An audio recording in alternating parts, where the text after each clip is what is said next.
not just humans, but all primates have 7 universal facial expressions. So we're talking about happiness, sadness, anger, contempt, disgust, surprise, and fear.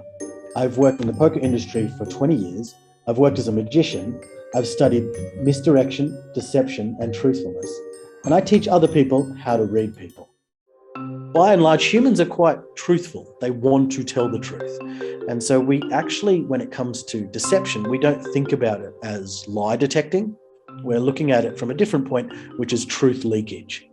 As humans, we're not really good at detecting lies. We're about 50-50. But with study and training, we can greatly improve that percentage. Unfortunately, there is a lot of pseudoscience or things that are untested in regards to, oh, this means a lie. If they're looking up to the left, they're using the creative side of their mind. Or if they're looking up to the right, they're using the recall side of their mind. But unfortunately, that just has no empirical science around it. We see plenty of poker movies where the guy has the eye twitch when he has a poker hand. Unfortunately, it's not that easy. But we do all have physiopsychological things that our body does that we want to minimize. One of the fastest things people try and do, or most obvious things that people do, is distance themselves from the topic they're talking about. And the first way they do that is by stop using contractions. So the classic example was Bill Clinton and Monica Lewinsky. I did not have sexual relations with that woman. It was very distanced language, both in its pacing and the fact it wasn't I didn't. So we start to drop all of those contractions and really distance ourselves from the topic. And that may be someone's normal pattern in speech, but quite often it isn't. Do you regret not apologising for hitting him with the ball in the third Why set? would I apologise? Nick is renowned for being, if anything, more truthful than not. You can see quite a lot of contempt on his face, and that's definitely contempt for the journalistic experience. I didn't hit him. He's racking, huh? What's really interesting, though, is the gestural leakage. So when Nick says, I didn't hit him, and we have that head shake, we know what he's saying, and the body language that he's demonstrating doesn't add up. He knows that he tried to hit him, and so he's shaking his head because he doesn't believe what he's actually saying. Did you aim it straight at him? Yeah, I actually was going for him, yeah. I wanted to hit him square in the chest.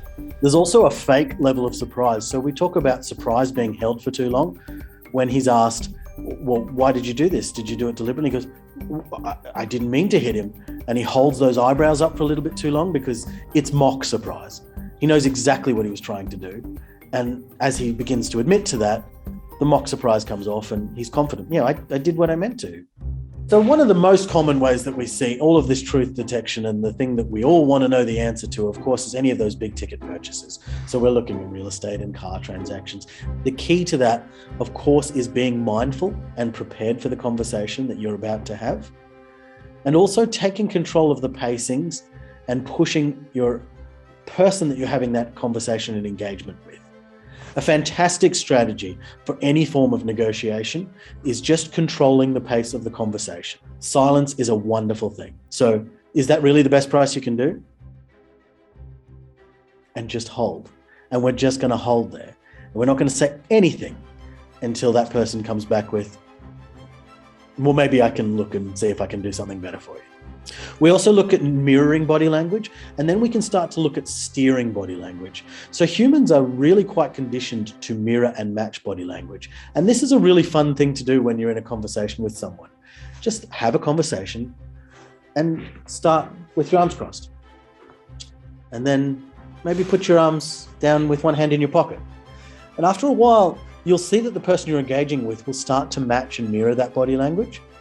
And once you have them mirroring your body language, so doing the same thing you are, you can actually begin to lead their body language. What that allows you to do within power plays or negotiation is to put out affirmative signaling as well. So I'm going to start nodding to you. We're having a good conversation today, aren't we? This is going well. You can do better for me today, can't you? And all of that positivity and negotiation will flow into there as well. What's important with humans detecting truth on deception on about a 50-50 is that there are small lies that are actually important for us just getting through our day-to-day. If we start being hyper-vigilant, we're actually going to miss and ignore most of the things that happen because it's happening so fast. So a lot of the research and work about being able to better engage and understand what information people are giving you is about being mindful and attentive. and actually relaxing, enjoying people's natural conversation, and you will find that within your peripheral, you better understand people's baseline. And when those things start to deviate from the norm, and that's unusual, that's when we start to pick up and we have points of deception or truth leakage that we can probe into.